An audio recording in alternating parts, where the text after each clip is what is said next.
Hey, this is Ryan Steele, and you're listening to the Give and Go podcast.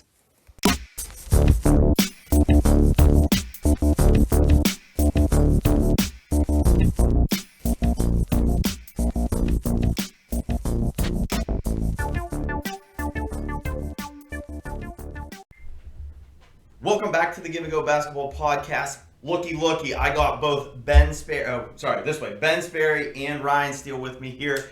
Yeah, in my garage, but we had to do a little production switch up due to the fact that I have a 2-year-old that's off her sleep schedule. So here we are in the garage, but hey, Ben is with us actually here in Conneaut Lake, Pennsylvania. So if you're watching this, you can see that I don't have much as far as background goes, but hey, we're making it work. But it is a historical moment here for us on the Give and Go Basketball Podcast because we all actually are together and we're not like in Zoom land trying to talk over each other through microphones. So let's get going. There's been a lot in the basketball world that's actually happened this week as we're recording now, and the fact that the Final Four is over. We have crowned the Baylor Bears as the national champions. But I think a lot has happened since our last, when we were going into the Final Four in our last episode. So let's talk about that amazing Gonzaga UCLA game. Who wants to take this one? I was dead wrong.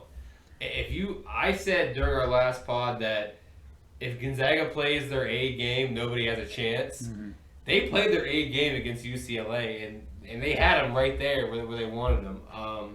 I thought UCLA was super impressive. We knew they'd play good defense, but offensively, I mean, that was the best flowing game, I think, of the tournament, up and down. Shooters made shots. The Hawkes kid was so good at ISO, footwork, and I mean, Ben, what do you think, man? Yeah, I think Jay Billis actually said it was one of the best games he's ever seen, period, which is high praise coming from the Billis man. So, I think it was impressive from beginning to end, very competitive back and forth, incredible plays made by multiple players. It wasn't just like one guy was doing anything. Then Timmy got going for Gonzaga late. And then they needed it, man. I think Timmy single-handedly saves that season. And I thought they could have kept going to him. Yeah. They got away from it. They like to initiate with that high ball screen. Yeah. They get the switch. He rim runs and then posts up down there. That's how they were getting the ball to him. But then they went away from it. They got him in foul trouble. Other people in foul trouble. Okay, Timmy picked up his fourth. They kind of stopped going. They went away from that. And then the Ayayi kid, he didn't miss a shot. Yeah. I was like, this kid is going to go the whole game and not miss a single shot. So when your third, fourth, fifth options are also all killing it, really on both sides, it makes for an incredible game. Yeah. And then you spoke about Timmy getting in foul trouble. What did you think of the call at the end? Was it a block or a charge? So, I mean, I thought it was a pretty clear charge, and I'm a guy who hates the charge call in college and in high school, for that matter.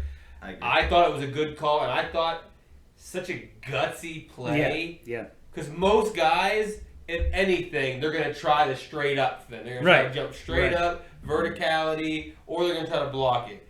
That dude got in position and took a legit charge. It's hard to argue. I agree. I think I was talking to a few friends, and they're like, that's supposed to be a block, isn't it? Because the guy was trying to sidestep him.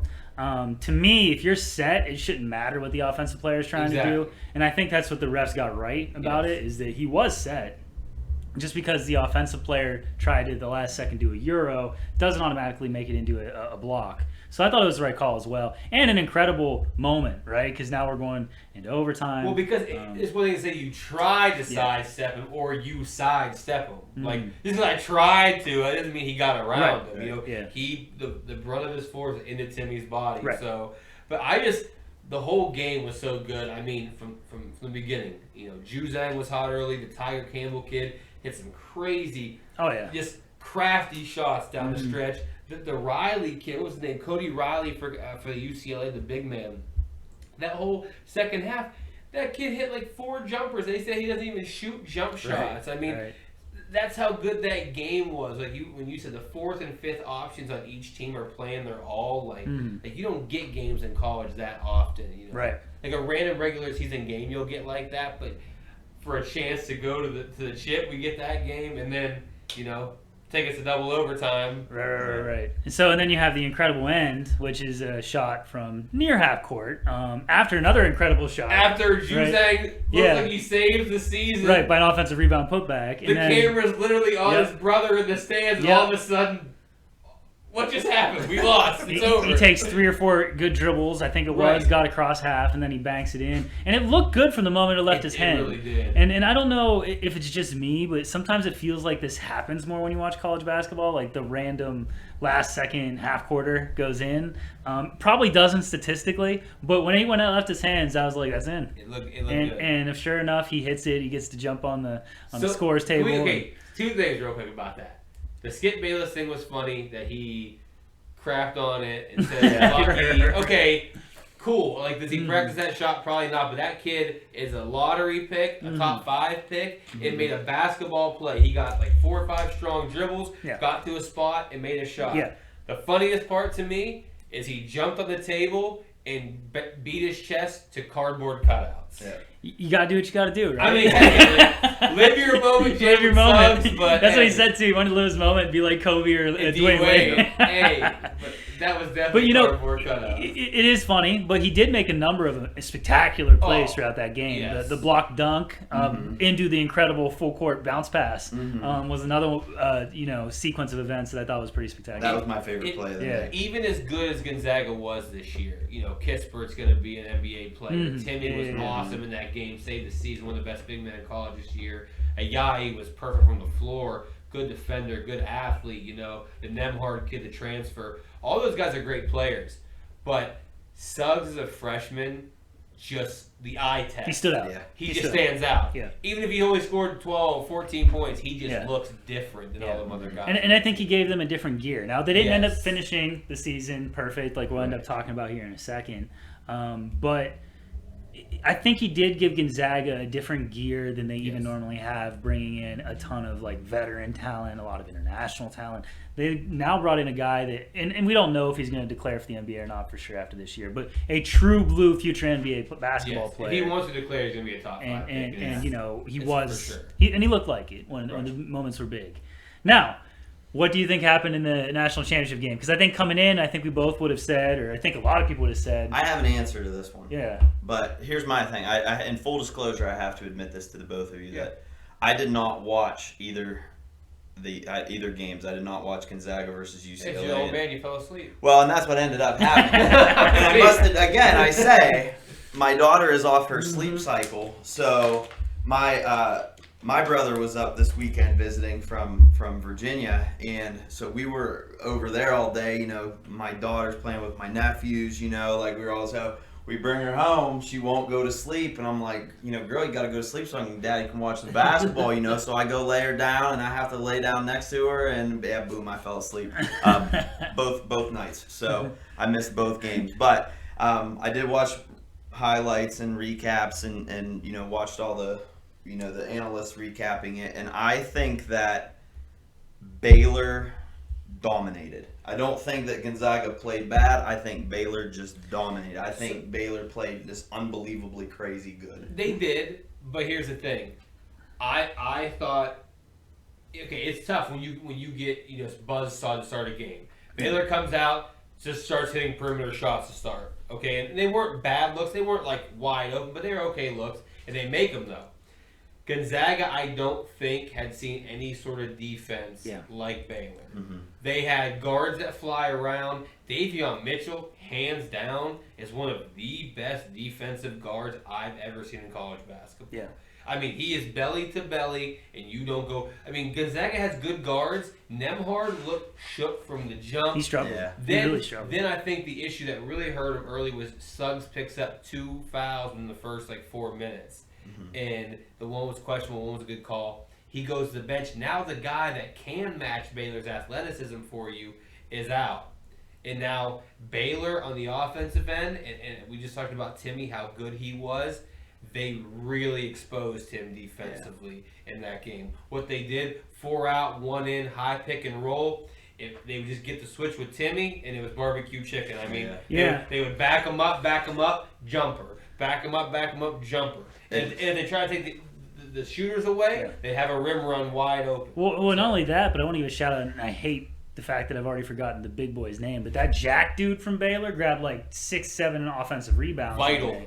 Yes, I think he it was was the backup. He's a third big man. Well, he was killing it though because really he I think they also exposed Gonzaga as a little bit thin underneath. I mean, Timmy's a big guy and he's a good defensive or a good rebounder for the most part for Gonzaga, but they were getting hurt. Yeah. On the glass. Timmy and Kispert got exposed on defense. And I think that was another thing that I took out of it. But to your point, I think I wasn't sure what it was going to look like when they played each other. Me neither. Baylor looked incredible against Houston. Like, they ran them off the court. They were dominating that game as well. But I don't know if I realized until they finally matched up head-to-head how athletic Baylor's guards were going to look guarding Gonzaga's guards. Mm-hmm. They even, at times, especially early in the game, looked like those weird high school matchups you get when you play two teams against each other that aren't evenly matched, and you can't like get the ball passed to where you want to set up your offense. Exactly. Not to the extent of like sometimes getting in high school you can't even get across half court. The first 15 minutes were like that. But to the extent that you can't get into your stuff, you can't get into your offense, you can't get where you want to be on the basketball court. Couldn't get the ball to Timmy, they turn it over. There's turnovers just making entry passes. Yes. It looked like it could be a real blowout. Now Gonzaga, to their credit, did battle back. Yeah, they cut into it right before halftime. They kept it close enough they could have made a run any given time. But they never actually got it to be Butler and Teague just kept making shots. Because they kept hitting shots. And Baylor, I didn't realize how good of a shooting team they were for the season. Yes. So it's not like it was an outlandish shooting game for them. No, but they hit every big shot they needed to in the second half to keep it from becoming my favorite stat from that game, and correct me if I'm wrong here, but I think this is it. This is the first time a team has won the national championship without a McDonald's All-American on their roster. I didn't know that. And I'm pretty sure that's what the stat is. I'll have to fact check it at our break. Hey, they might not be McDonald's All-Americans, but they had some dogs. Yeah. Davion Mitchell is a dog. We talked about... He's just got elite speed and quickness. Well, that is just Steve, who's been on the podcast with us, we're texting during the game, and he said it's D. Rose light from college, Memphis days, where he just... superior athletically, can get to where he wants to on the floor, and Davion actually has a step-back jumper that... Now, here's the thing. D. Rose was 18, 19. Yeah. Davion Mitchell is a senior, 23 years old. But we talked about Jalen Suggs, maybe leaving if he wants. He's a top 5 pick. One thing you don't see, and we talked about this earlier in a previous podcast. You said, who do we think the tournament will make a lottery pick or improve draft stock? He's the guy. Mm-hmm. He's gone from maybe a second rounder, maybe a late first. Everything I'm seeing now, top 7, top 8. Mm-hmm. His stock has improved, dramatically from just seeing probably how he locks people up, honestly. Yeah. How about coach's stock? Do you think Scott Drew gets now recognized in a way that he may not have previously? I think here's the one thing I hate about sports is results shouldn't change that. Right. Not one game. Let's say, for instance, though, that Baylor didn't shoot it as well and that game was close. That game was a 4 or 5 point game down the stretch instead of being kind of a blowout, which it was. And somehow Davion Mitchell falls and sprains his ankle. He can't play. Gonzaga hits a buzzer beater, get and wins. Does that really make Scott Drew not less of a good coach? Did he all of a sudden become this level coach? They lost. Now he's. Yeah. I always hate that. So to me, they were both great. Scott Drew took over a program that had a huge tragedy and basically a scandal, and nobody wanted to go there.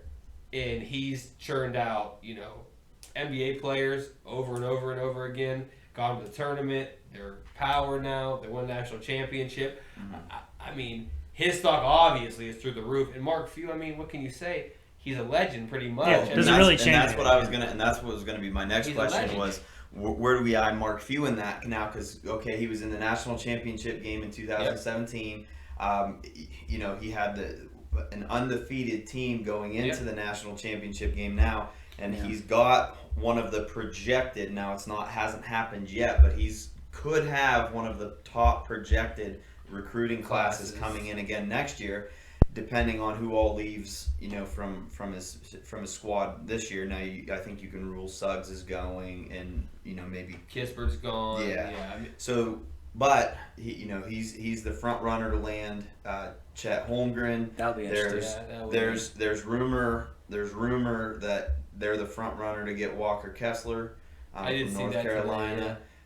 So he could have another top tier recruiting class coming in. Can he repeat and get back to the national? I mean, I feel bad because I'm just super empathetic that he's so good and he's won so many games in the year you just thought there's no way they could lose this year, where usually it's Gonzaga as the Cinderella or whatever. They're like the overwhelming favorite. Right.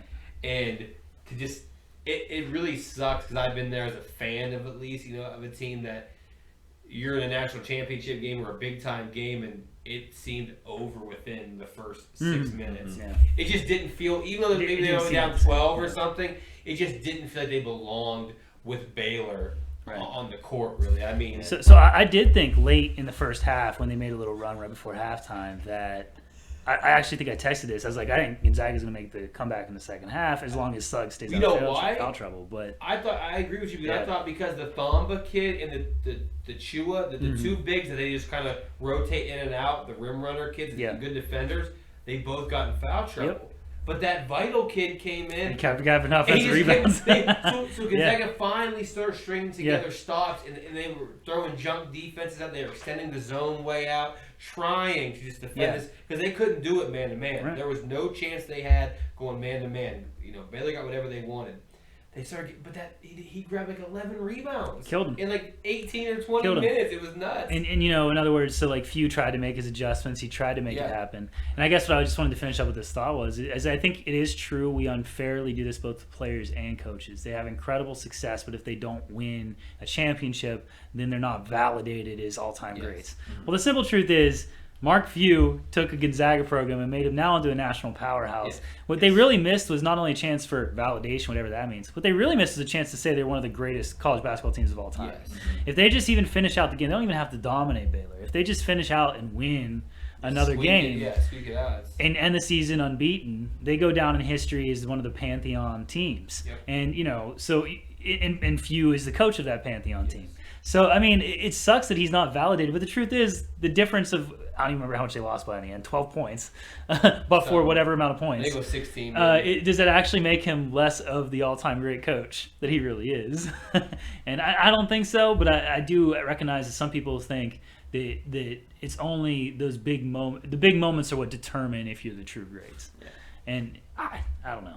I will say, in 17 when they lost, I didn't think he got out schemed or out game played. I thought it was a gritty, tough game. It was close, throughout.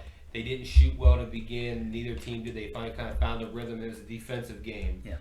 I thought it looked like Gonzaga wasn't ready. Now, whether or not that's because they came off a crazy game or whether they weren't prepared for the offense that Baylor had, maybe just Baylor just made shots and that's all we need to really say about it. But it did look like that they just weren't ready to play for whatever reason. I will say this. We'll have to take that, Right. I will say this, though. As we've gotten older and we've actually coached all of us now, I think I've become more empathetic to coaches over time. Right. In the sense that you realize once you're a coach that you only have so much control. Yeah. Yes. At the end of the day, even if you're perfect in substitution patterns, strategies, play calls, if the kids don't make the shots or the other kids do, what can you do? Well, and that's where, and my philosophy as a coach, and it rings true more and more each year that I do it, is coaches win or lose games in practices. Yeah. Okay, so you're going to develop the talent. It's in the preparation.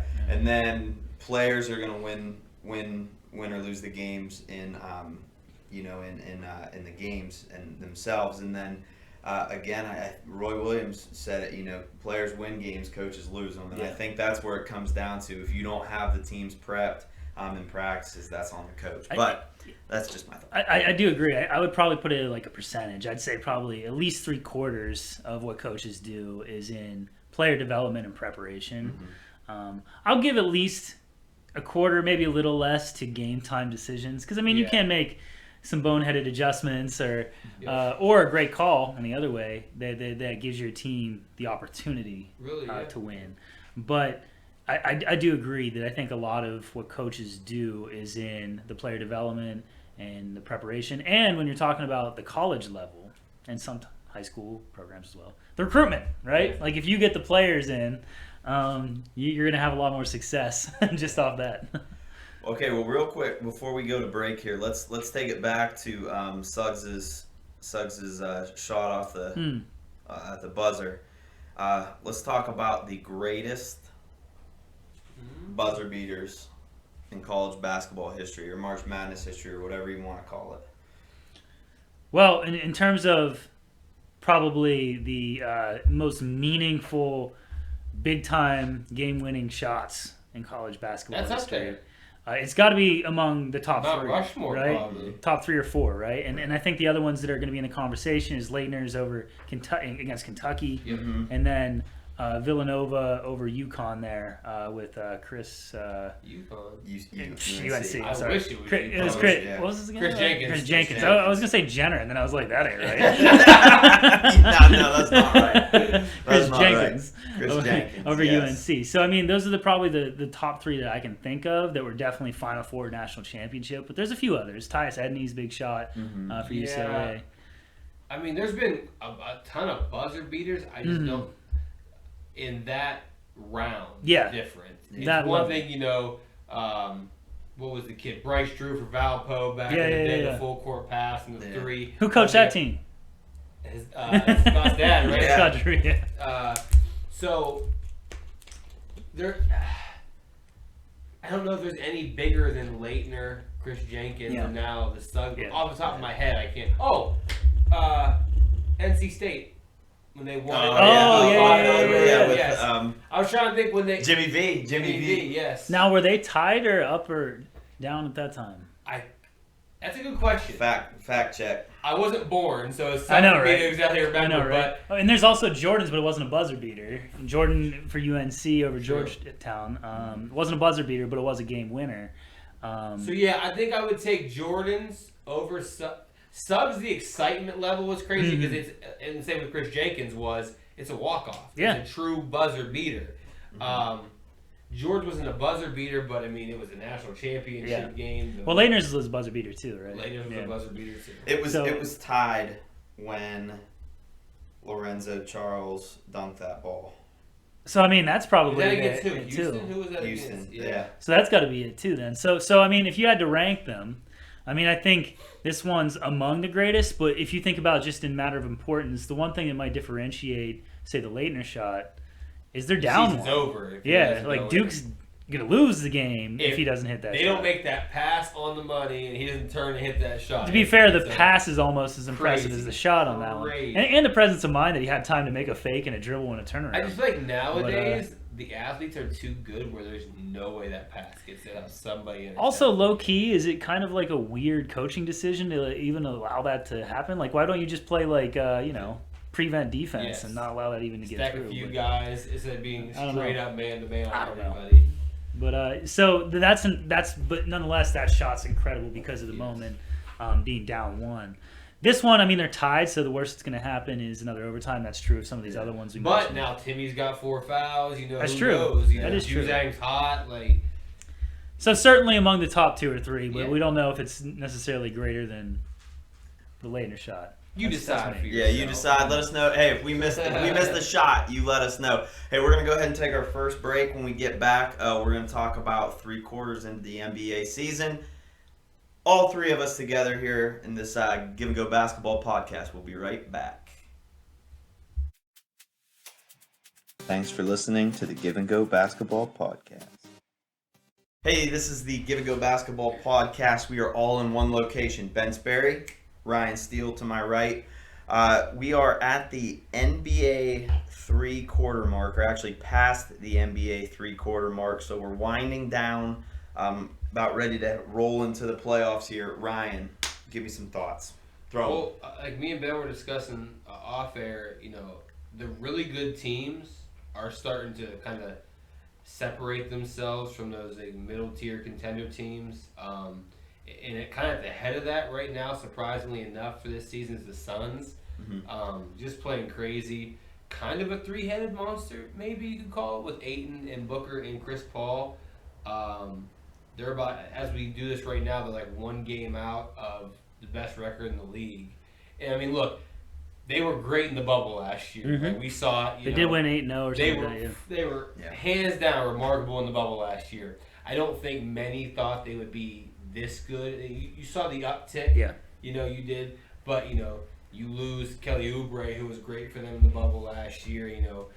You bring in Chris Paul, but some thought maybe he wouldn't be as impactful. But I've been saying this for years. Chris Paul is the Peyton Manning of NBA. If that dude is the QB, the point guard for your team, you get to the playoffs. You're a great regular season team. Look at the Rockets. Yeah. I mean, the Clippers. Yeah. If you go from the Clippers to the Rockets to now the Suns, he guarantees you basically... Don't forget the Thunder, too, right? Yeah. The Thunder. Yeah. He guarantees you a top 4 seed in the playoffs. It's book it. I mean, this is part of what my case was a couple weeks back when I argued that Chris Paul's one of the top, 3, whatever you want to call it, point guards of all time, is that he's an incredible floor raiser. Yes. But we saw that when he was with the Rockets, you're probably him getting hurt late in the playoffs away from them getting a chance to win a championship. And they win that championship. And, because he's also a ceiling raiser. He's an incredible floor general, like you say. And I kind of like this Peyton Manning analogy because there's a few of us, they're far and in between perhaps now that Tom Brady's won as many Super Bowls as he has, It's harder to say that still think that out of the two of them, you would take Peyton Manning.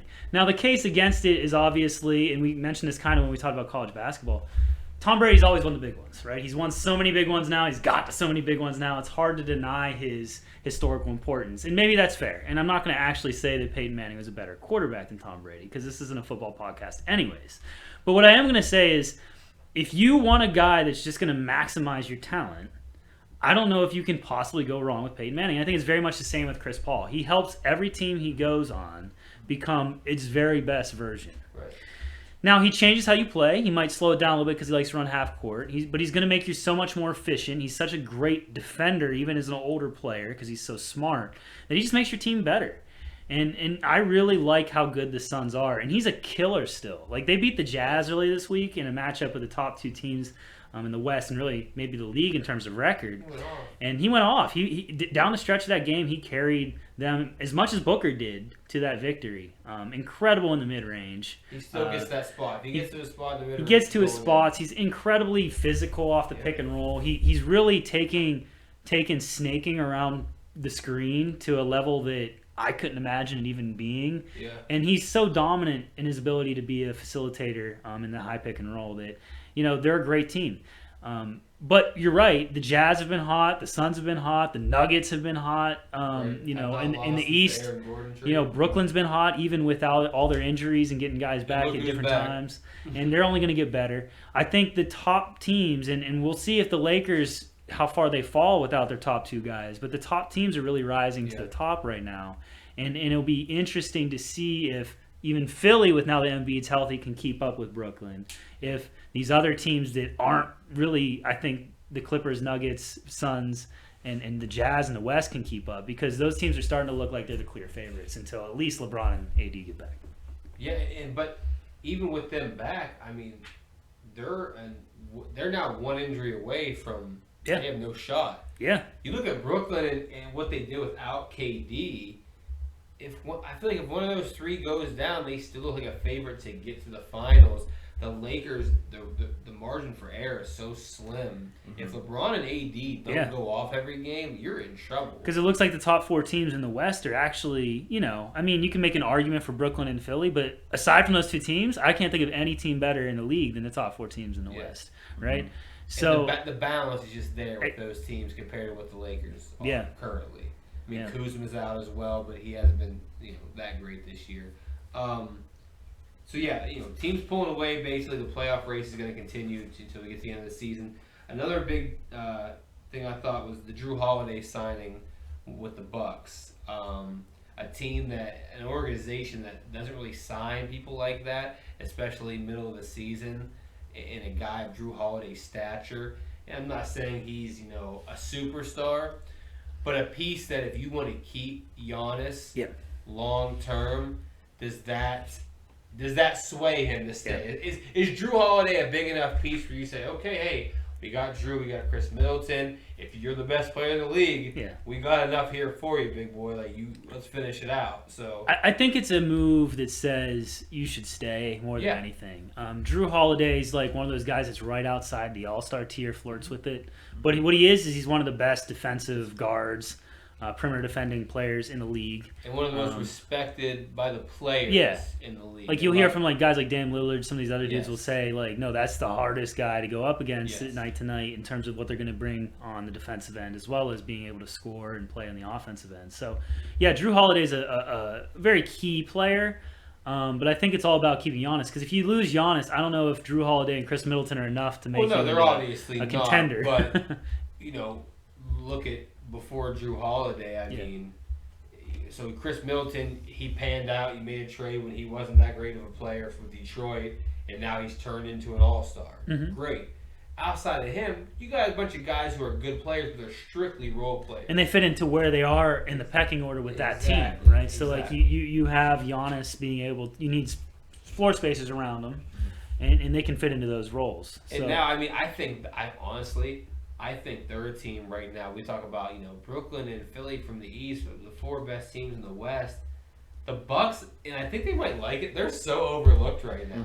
They are better than they were a year ago. And it's interesting because the Bucks have actually been really good for about 3 straight years now. But their playoff shortcomings, I think, until they do it and win a big series and get to at least the conference finals, but even maybe the finals, I just don't know if teams are going to believe in what they have right now. And I think even for me, as I look at it, I still, even though like the Bucks can play, they're a pretty good defensive team, as well as having 2 straight MVP guy on offense. Tucker for more length, more defensive. I still look at Brooklyn with not only 3 of the most elite isolation scorers of all time, but now they've added a guy that's actually been a long-time elite post player in LaMarcus Aldridge. He's old, he's semi-washed, but he can still give you a bucket down low.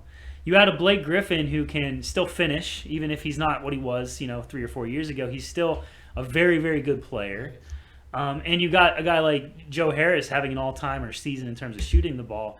I just think they're going to bring so much offensively that you can't actually think you can stop them. If it was 2014, this Nets team would be a 2014 All-Star. For sure. Like, they'd be all these, because you'd have 5 superstars. But I would say even now, a little bit older, what they bring to you offensively is so elite that I think when it comes to playoff time and they can just lock down even a little bit, I don't know if I believe that's that where when you say you almost have to see it with the Bucks in the playoffs to believe it can happen.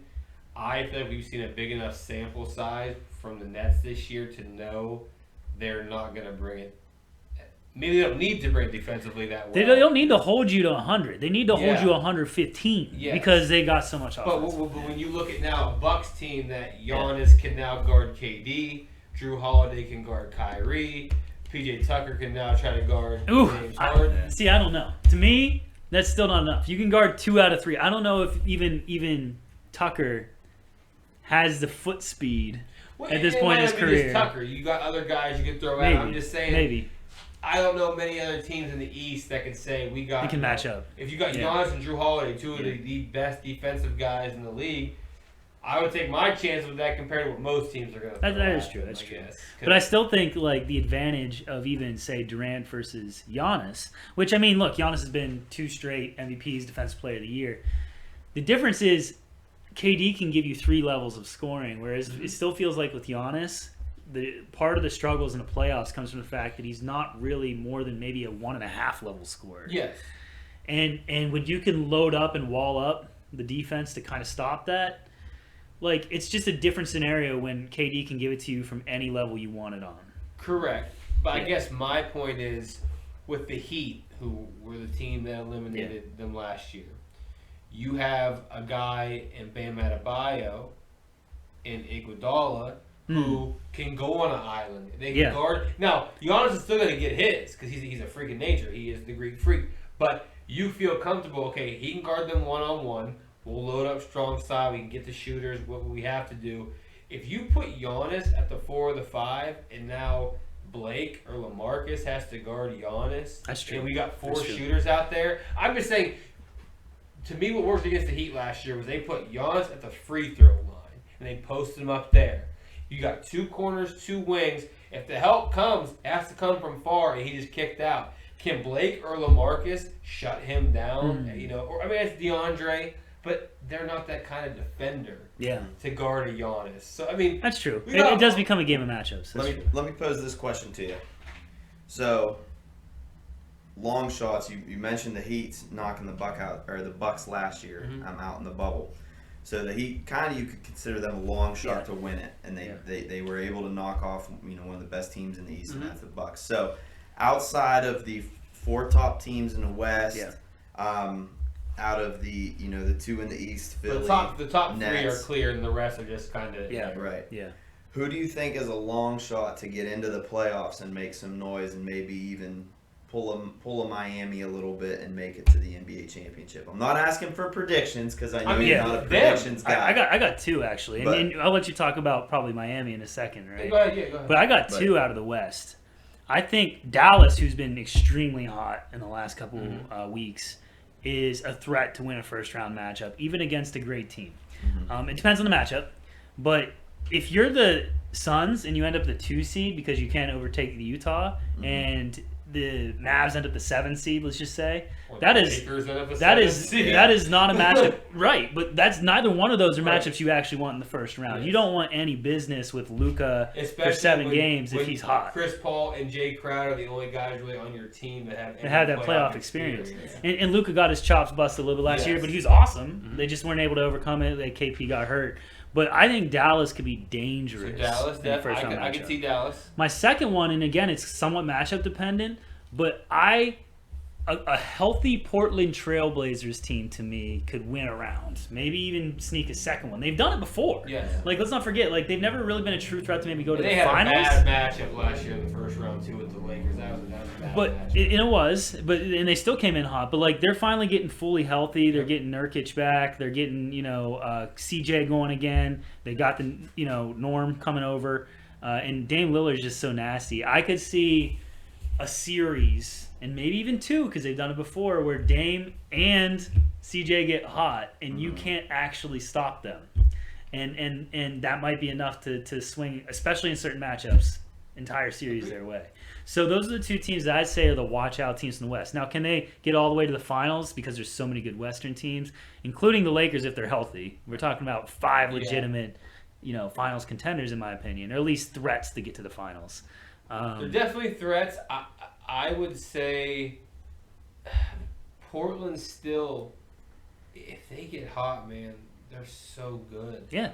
I mean, and we talk, it kind of leads me into what I want to talk about next, but if they get the right matchup, and you got, I think even as an 8 seed, if they got the 8 seed and had to see the Jazz, I think the Jazz wouldn't want to see that.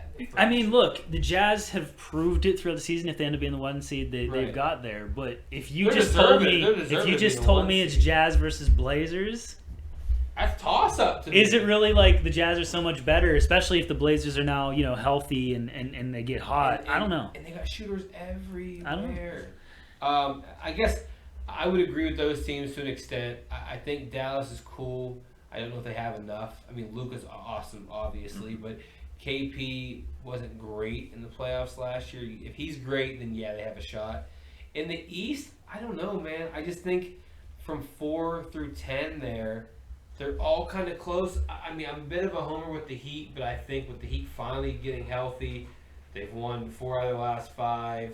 Jimmy's playing great, but Oladipo's now hurt. Yeah. And we don't know what that injury is. I mean, if you were telling me, okay, healthy Oladipo, healthy Butler, Hero's now coming on, averaging 18 or so his last 7 or 8 games, that's a scary team because they buy in, they lock up. Now, do I think they could be the Nets? No, I don't. But if we're looking for an outside team, they would be my pick in the East. Like I said, especially since they did it. This is just your idea of a long shot to win. They got the coach to do it. They've got the experience. They can actually maybe pull it off again. I love Spo. I don't think Spo is great as an in-game adjuster, but I think he's just God level coaching of in between games. The preparation. That's his Because he's the video guy, right? Like, exactly. Yeah. But we talked about. I want to bring it back real quick to what you were saying about maybe some teams that can knock a Jazz team or a higher seed off. I want to talk about Rudy Gobert. We talked earlier in our podcast about how he was probably at the halfway point. The defensive player of the year. Jazz were rolling. He's won the award before. And in the past, players in the league have kind of, thumbed their nose at it because in NBA circles and in player circles, he's not respected like that because he does one thing very well defensively, and that is protect the rim. He protects the rim very well, defensive rebound, he locks all that down. But in today's game, in the pick and roll game, when you get a switch, he has been a liability. We just saw it the other night. With the Suns. In Dallas. Oh, I'm sorry. Dorian Finney-Smith, who probably half people listening to us don't even know who that is. A marginal, average NBA player goes off, has his best game of the year, and says in the interview after the game, "Oh, I knew I was going to go off. They had Rudy Gobert on me." Mm-hmm. Who, as a defensive player of the year, is that said about? And his reasoning was because he can't guard the perimeter. He knew he was going to be able to get shots up all day. And I think in a playoff series, Rudy Gobert, as great as he is, can be game planned out of a series. And like we talked about earlier, he has been. Yeah, so, and I have mixed thoughts about this because, yes, they run a drop coverage. They don't try to switch everything. No. But if you play the right type of team, they're going to force you to. Yes. I was thinking at first you're going to say the Suns matchup because Chris Paul will force a switch. He will just pick and roll. He'll keep snaking until you do it. He'll just keep doing it until he gets the switch. And if you drop against Chris Paul, he's the best mid-range shooter, one of them of all time. Exactly. So you're going to get killed. So, certain matchups, especially with the elite, smart ball-handling point guards, they're not going to let you. Same thing with Luka. He's not going to let you not switch. So, in those occasions, he can be played off the floor. Now, much has been made of him getting cooked on several occasions, like Steph got him real bad a few years ago.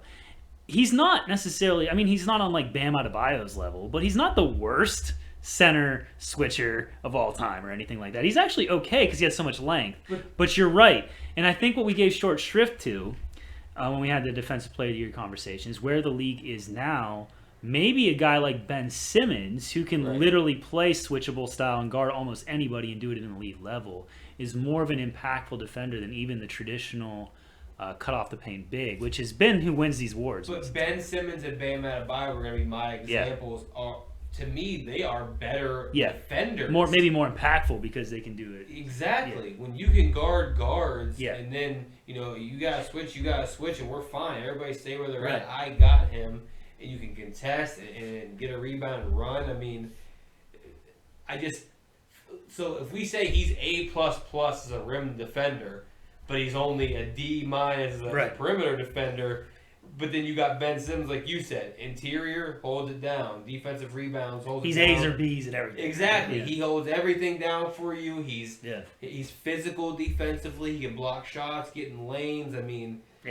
So I kind of wanted to rethink something we had previously talked about after seeing this last week or so. Him kind of get played off the court. Some.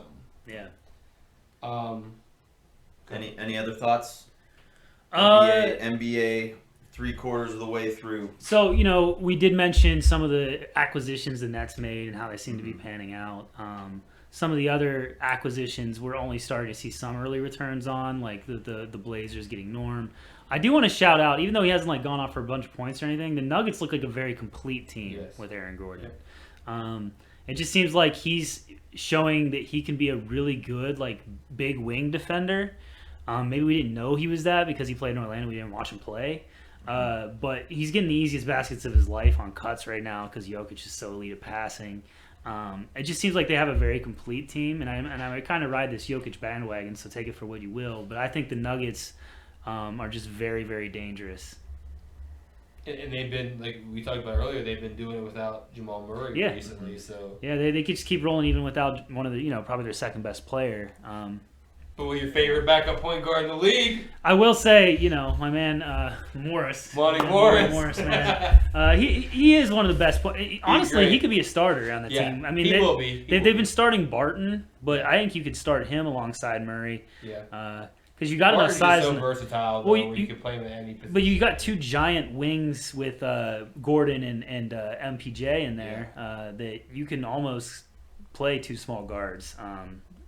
Granted, you could still get in a bad matchup because Jokic isn't going to be able to switch any better. Run bull at the point. What are we doing? I mean, you could.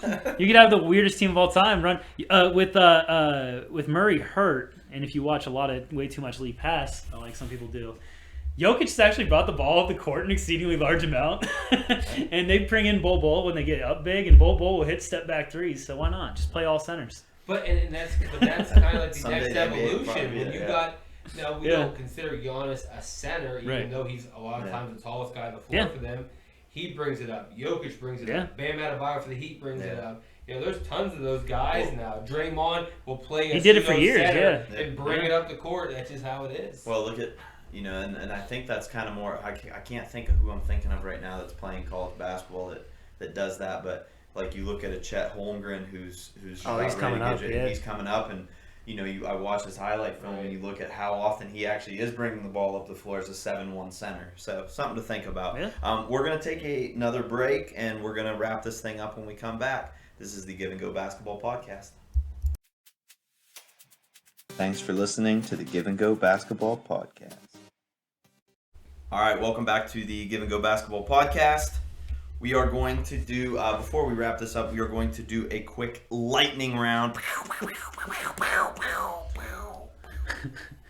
I added a few extra. You haven't done one for a while. Like that kind of petered out. We need a new one. That one. I ran out of breath. I'm not going to lie. I'm getting old. All right. So I'm just going to ask a couple random trivia questions, see if these guys can know.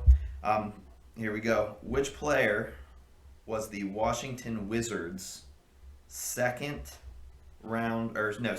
pick? Sorry. Let me start this over again. I can't read apparently. Which player was the Washington Wizards' second pick of the 2011 NBA draft? The second overall pick or their second round pick? The second overall pick. 2011? 2011. Oh, I just got to get the year right, because isn't it John? Yeah. John Wall. Yeah. Nah. Bradley Beal? I don't know. Chris Singleton. Who? I don't know. That's what this says. Who? He went to Florida State, I think. I'm just going by what this says. Did he go to Florida State? Kyle Singler? I don't know. We'll have fact check it. All right. Moving on.